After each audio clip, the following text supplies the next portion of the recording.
Hello hello friends, I am Sweety Singh Rajput. Welcome back to my YouTube channel. So guys, कैसे हैं? आज है 20 मई 2023, daily current affair by SSR. So आज है संडे का दिन। सो गाइस, संडे मत बनाइएगा, पहले आप अपनी पढ़ाई कीजिएगा। एंड पूरा दिन पढ़ा है आप, फिर पूरे दिन में आप अपने अदर वर्क को देखिएगा। ओके, सो ये लेक्चर आपके ऑल कॉम्पिटेटिव एग्जाम के लिए सफिशिएंट होता है guys. Day of the word भी हम इस लेक्चर में डेली डिस्कस करते हैं। एंड डेली मॉर्निंग में सुबह 6 बजे मैं इस वीडियो को अपलोड कर देती हूँ। अगर गाइज आप लोग मेरे चैनल पे न्यू है तो प्लीज आप मेरे चैनल को सब्सक्राइब कर लीजिए एंड बेल आइकन पे क्लिक कर दीजिएगा, ताकि जो भी मेरी वीडियोस आए वो आप तक पहुंच जाए। अब बिल्कुल देर ना करते हुए स्टार्ट करते हैं सेशन। एंड आप सभी को कमेंट बॉक्स में लिखना है गाइज, जय हिंद जय Bharat. And thought of the day भी है गाइज आज का, कि इंसान को कठिनाइयों की आवश्यकता होती है, क्योंकि सफलता का आनंद उठाने के लिए जरूरी है।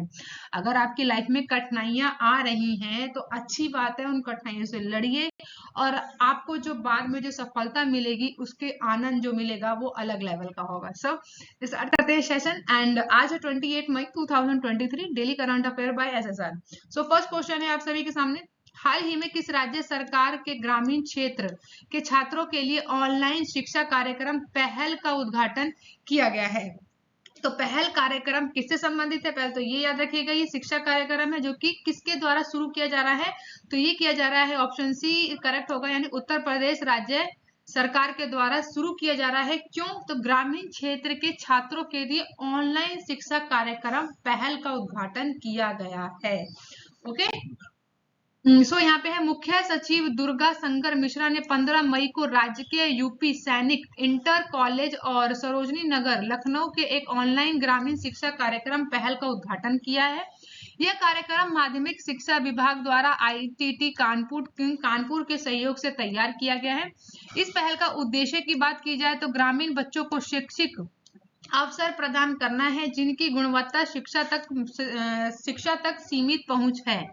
जिन लोगों की शिक्षा के क्षेत्र में सीमित पहुंच है, उन्हीं के लिए ये पहल का शुरू किया गया है। जो ग्रामीण क्षेत्र के जो बच्चे होते हैं उनको पढ़ाने के लिए, ऑनलाइन पढ़ाने के लिए इस कार्यक्रम को शुरू किया गया है। तो पहल कार्यक्रम जो है ये ग्रामीण और शहरी क्षेत्र के बीच शिक्षा की खाई को पाटने के लिए बनाया गया है।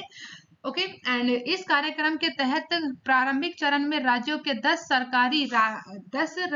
सरकारी माध्यमिक विद्यालयों में मुफ्त ऑनलाइन शिक्षा प्रदान की जाएगी। इन शिक्षाओं के माध्यम से ग्रामीण क्षेत्रों के छात्र विज्ञान और गणित से जुड़ी नवीनतम जानकारी प्राप्त कर सकेंगे।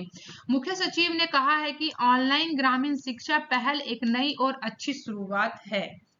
तो याद रखिएगा, पहल जो यहाँ पे शुरुआत की गई है, तो पहल जो है ग्रामीण और शहरी क्षेत्र के बीच जो है शिक्षा की खाई को पाटने का काम करेगा। ये ऑनलाइन शिक्षा प्लेटफॉर्म दिया जा रहा है किसके द्वारा? उत्तर प्रदेश सरकार के द्वारा।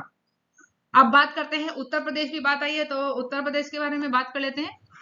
सो यहाँ पे है, उत्तर प्रदेश भारत के उत्तरी भाग में स्थित एक राज्य है। भारत में सबसे अधिक आबादी वाला सांसद, दुनिया के सबसे अधिक आबादी का उपखंड भी है। राज्य में आधिकारिक तौर पर 1950 में स्थापित किया गया था। मुख्यमंत्री हैं योगी आदित्यनाथ और राजधानी की बात करें लखनऊ है। राज्यपाल की बात करें तो आनंदीबेन पटेल हैं और यहाँ की जो राज्यसभा की सीटें हैं वो 31 हैं। लोकसभा की सीटें कितनी हैं? 80 है। तो इन सभी को बातों को याद रखेगा। इससे पहले भी मैंने आप सभी को कई बार बताया है उत्तर प्रदेश के बारे में। सो ये बेसिक क्वेश्चन है, हर एक वन डे के कंपटीशन एग्जाम में ये क्वेश्चन पूछ जाते हैं। सो मूव करेंगे सेकंड क्वेश्चन, जो कि है, हाल ही में भोटो जात्रा उत्सव कहाँ मनाया गया है? Where has Bhoto Jatra festival been celebrated recently? तो गाइस ये मनाया गया है नेपाल में। ऑप्शन बी इज करेक्ट होगा, नेपाल में मनाया जाता है भोटो जात्रा उत्सव। अब सो इसके बारे में डिस्कस कर लेते हैं। तो राष्ट्रपति हैं रामचंद्र पौडल, इन्होंने आज भोटो जात्रा उत्सव मनाया है, जो बारिश और भरपूर सफल के देवता रातो मछिंद्र नाथ को समर्पित एक अनुष्ठान उत्सव है। राष्ट्रपति ने आज दोपहर ज्वाला खेल में भोटो जात्रा उत्सव में भाग लिया और भोटो रतन जड़ित पौराणिक बनियान, जिसे देवता का माना जाता है, को प्रदर्शित रस्म निभाई जाती है। यहाँ पे इस अनुष्ठान के एक भाग के रूप में गुत्थी संस्था ललितपुर के एक कर्मचारी ने रातों मच्छिंद्रनाथ देवता के रथ के शिखर से भाटों को प्रदर्शित किया था। चौथे दिन भाटों को प्रदर्शित करने की परंपरा है। देवता के रथ को लगन खेल से ज्वाला खेल तक एक जुलूस के रूप में ले जाया जाता है। तो सिंपल आपको ये याद रखना है, भाटो यात्रा उत्सव कहाँ मनाया जाता है, तो नेपाल में मनाया जाता है। सेकंड क्वेश्चन मूव करेंगे, नेक्स्ट क्वेश्चन है जो कि थर्ड है। हाल ही में किसे मद्रास उच्च न्यायालय के कार्यवाहक मुख्य न्यायाधीश के रूप में नियुक्त किया गया है? Who has recently appointed as the acting chief justice of Madras high court? तो chief justice of Madras high court के लिए किसे अपॉइंटेड किया गया है? सो गाइस करेक्ट ऑप्शन होगा ऑप्शन सी, यानी एस वेदनाथन। एस वेदनाथन को मद्रास हाई कोर्ट के चीफ जस्टिस के रूप में चुन लिया गया है। सो न्यायमूर्ति हैं एस वेदनाथन, जिनको बुधवार को मद्रास उच्च न्यायालय का कार्यवाहक मुख्य न्यायाधीश नियुक्त किया गया है। न्यायमूर्ति टी राजा, जो कि 62 वर्ष की आयु प्राप्त करने पर वह बुधवार शाम को सेवानिवृत्त हो जाएंगे। वह मद्रास उच्च न्यायालय के वह मद्रास उच्च न्यायालय के कार्यवाहक मुख्य न्यायाधीश भी थे। तो इससे पहले कौन थे? एस वेदनाथन से पहले जो है न्यायमूर्ति रहे हैं वो है टी राजन, जो कि 62 वर्ष वो अपनी आयु को पूरा कर लेंगे। उन्हीं के बाद एस वेदनाथन को बनाया जाएगा मद्रास उच्च न्यायालय के मुख्य न्यायाधीश के रूप में, वह नियुक्ति प्राप्त कर लेंगे। राष्ट्रपति द्रौपदी मुर्मू ने न्यायाधीश एस वेदनाथन को मद्रास हाईकोर्ट का कार्यवाहक मुख्य न्यायाधीश नियुक्त कर लिया है। राष्ट्रपति द्रौपदी मुर्मू ने यह नियुक्ति का आदेश जो है 25 मई को प्रभावी कर दिया था। वहीं नई नियुक्ति वर्तमान कार्यवाहक हैं मुख्य न्यायाधीश न्यायमूर्ति टी राजा। सेवानिवृत्त होने के बाद वह एक कार्यवाहक मुख्य न्यायाधीश वेद नाथन का जन्म जो है 17 अगस्त 1962 को कोयम्बटूर में हुआ था। वह मद्रास लॉ कॉलेज यानी कि doctor Ambedkar government law college से BL करने के बाद 27 अगस्त 1986 को मद्रास उच्च न्यायालय के एक वकील के रूप में नामांकित हुए। उन्होंने 25 अक्टूबर 2013 को मद्रास उच्च न्यायालय के अतिरिक्त न्यायाधीश के रूप में पदोन्नत किया। वहीं 14 अप्रैल 2015 को स्थायी न्यायाधीश भी बन गए हैं। अब वो वहां के न्यायाधीश बनने जा रहे हैं मद्रास हाई कोर्ट के एस वेदनाथन। अब बात करेंगे यहाँ पे, नेक्स्ट क्वेश्चन है फोर्थ। एंड हाल ही में इयोनिस सरमास किस देश के कार्यवाहक प्रधानमंत्री चुने गए हैं? तो recently इयोनिस सरमास has been elected the acting prime minister of which country? तो गाइज ये इयोनिस सरमास जो हैं वो प्रधानमंत्री चुन लिए गए हैं कहाँ के? ऑप्शन ए करेक्ट होगा, यानी ग्रीस के इन्हें प्रधानमंत्री चुना गया है। एंड वरिष्ठ न्यायाधीश हैं इयोनिस सरमास को गुरुवार को ग्रीस के कार्यवाहक प्रधानमंत्री के रूप में शपथ ली है, जो लगभग एक महीने के नए राष्ट्रीय चुनाव होने तक देश के नेतृत्व करेंगे। शर्मा जो है 66वें केंद्र दक्षिणपंथी प्रधानमंत्री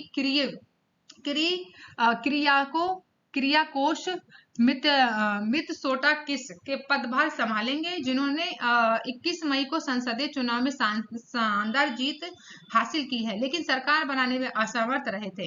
हालांकि उनकी न्यू डेमोक्रेसी पार्टी ने वामपंथी मुख्य विपक्षी सिरिराज को 20 अंकों से हरा दिया है, जो कि 50 वर्षों में सबसे बड़ा अंतर रहा है।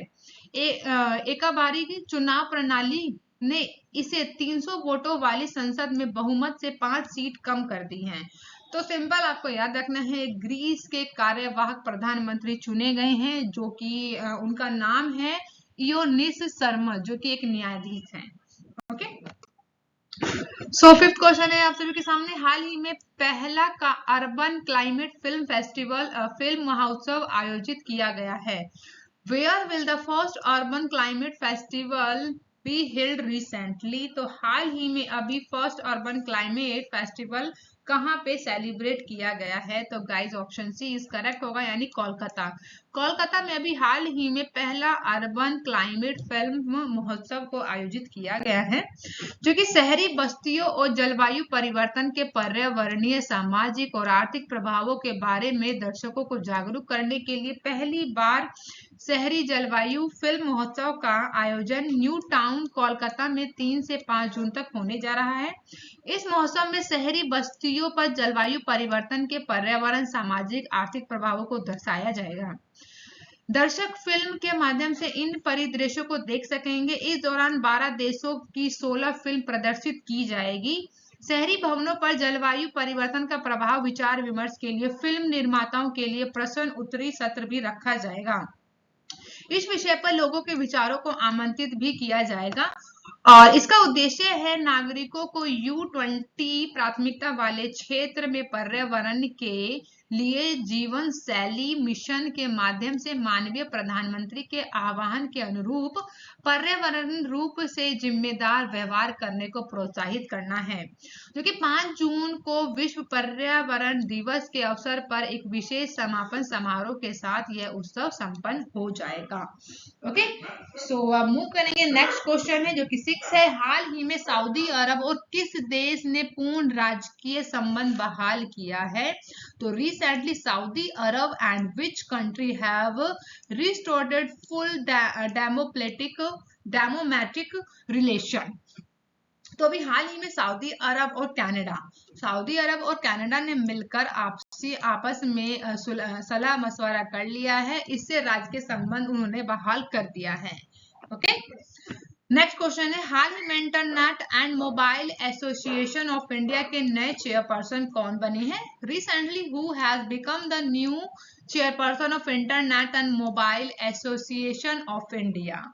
सो गाइस, करेक्ट ऑप्शन होगा यहाँ पे Harsh Jain. Okay, option D is correct है, यानी हर्ष जैन को अभी हाल ही में internet and mobile association of India के नए चेयरपर्सन चुन लिए गए हैं, जैसे कि आप इस पर्टिकुलर इमेज में देख सकते हैं आप इन्हें। ओके, सो मई 2023 में ऑनलाइन गेमिंग प्लेटफॉर्म ड्रीम 11 के सीईओ हैं हर्ष जैन, जो कि 2 वर्ष 2023-25 के लिए internet and mobile association of India का नया चेयरमैन नियुक्त कर लिया गया है इन्हें।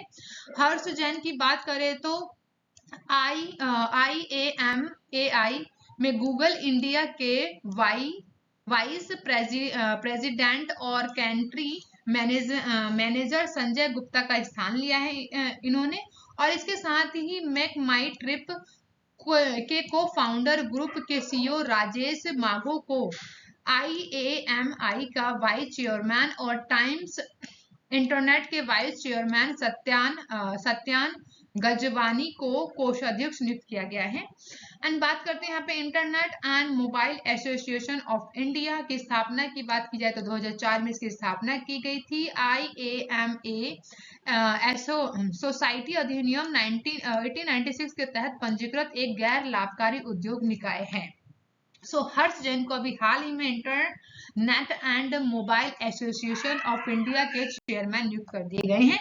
एंड आप सभी के सामने 8 क्वेश्चन है। हाल ही में कौन सा राज्य ग्रीन हाइड्रोजन पॉलिसी तैयार करेगा? Which state will prepare green hydrogen policy recently? तो अभी हाल ही में ग्रीन हाइड्रोजन पॉलिसी कौन तैयार करने वाला है? ऑप्शन सी इज करेक्ट है, यानी हिमाचल प्रदेश। अभी हाल ही में हिमाचल प्रदेश ने ग्रीन हाइड्रोजन पॉलिसी तैयार करने की घोषणा की है।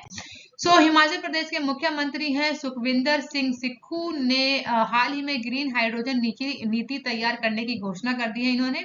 इसका उद्देश्य है राज्य को हरित हाइड्रोजन उत्पादन के लिए एक प्रमुख केंद्र के रूप में स्थापित करना है। हिमाचल प्रदेश के सुरमय राज्य में प्रचुर मात्रा में नवीनीकरण ऊर्जा संसाधन है, जिसमें पर्याप्त धूप, पानी, हवा शामिल है, जो इसे हरित हाइड्रोजन पैदा करने के लिए एक आदर्श स्थान बनाता है। अगर बात करें यहाँ पे हिमाचल प्रदेश का शाब्दिक अर्थ क्या है, तो हिमाचल प्रदेश का शाब्दिक अर्थ है गाइस बर्फीले पहाड़ों का प्रांत। हिमाचल प्रदेश को देवभूमि भी कहा जाता है, आई होप आप सभी को पता होगा। एंड बात कर ली जाए यहाँ पे हरित हाइड्रोजन नीति की प्राथमिक उद्देश्य क्या है, क्यों इसे अब हर एक देश अपनाने को तैयार है? तो हरित हाइड्रोजन नीति का प्राथमिक उद्देश्य बड़े पैमाने पर नवीनीकरणीय ऊर्जा परियोजना में निवेश आकर्षित बनाना है। इलेक्ट्रोस्टैटिक्स के लिए हरित बिजली के निरंतर और सतत आपूर्ति सुनिश्चित करके यह नीति हरित हाइड्रोजन के उत्पादन के लिए अनुकूल वातावरण का प्रयास करती है। अब बात करेंगे यहाँ पे 9 क्वेश्चन की। हाल ही में इंडिया फार्मा पर अंतरराष्ट्रीय सम्मेलन का उद्घाटन कहाँ किया गया है? Where has international conference of India pharma been encourage recently? तो अभी हाल ही में इंडिया फार्मा पर अंतरराष्ट्रीय सम्मेलन का उद्घाटन किया गया है। करेक्ट ऑप्शन होगा गाइज यहाँ पे न्यू दिल्ली, यानी option C New Delhi correct option है। So let's about this question and केंद्रीय रसायन उर्वरक मंत्री हैं डॉक्टर मनसुख मांडविया, जो कि federation of India chamber of commerce and industry के सहयोग से फार्मास्यूटिकल विभाग द्वारा आयोजित India form and India medical device 2023 पर अंतर्राष्ट्रीय सम्मेलन 8वें संस्करण का उद्घाटन करेंगे, जो कि 26 से 27 मई तक 2022 तक नई दिल्ली में होगा। ओके, ये 23 कर दीजिएगा यहाँ पे। रसायन और उर्वरक मंत्रालय के राज्य मंत्री श्री भगवंत कुबा भी इस कार्यक्रम में भाग लेंगे। एंड नेक्स्ट क्वेश्चन है 10th क्वेश्चन, हाल ही में किसने PMJDY का 100% कवरेज हासिल कर लिया है? Who has recently achieved the 100% coverage of PMJDY? यानी ऑप्शन ए करेक्ट होगा। तेलंगाना ने यह उपलब्धि अपने नाम कर ली है, जो कि है PMJDY यानी प्रधानमंत्री जन धन योजना के 100% कवरेज अपने नाम कर लिया है। प्रधानमंत्री जन धन योजना के शुभारंभ के बाद तेलंगाना राज्य ने सभी वर्गों के लोगों तक बैंकिंग सेवाओं का 100% घरेलू कवरेज हासिल किया है, जो कि सामाजिक सुरक्षा प्रशासन सर्वेक्षण के अनुसार राज्यों में 100% कवरेज हासिल किया है।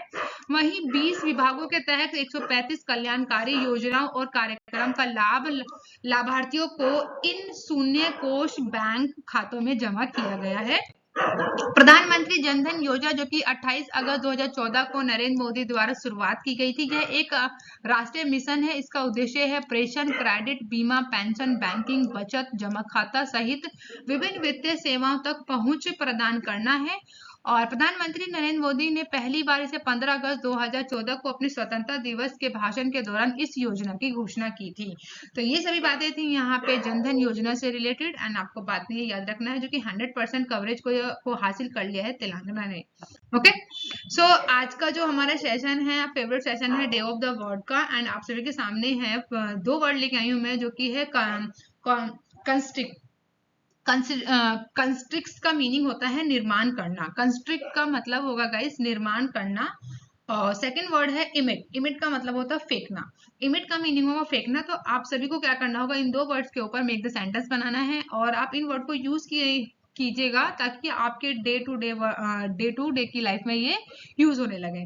So thank you for watching guys. मिलते हैं हम लोग नेक्स्ट वीडियो में। आप मेरे चैनल को सब्सक्राइब कीजिए, लाइक कीजिए, बेल आइकन पे क्लिक कीजिए। एंड आप अपना बहुत ध्यान रखिएगा। Thank you guys, bye bye.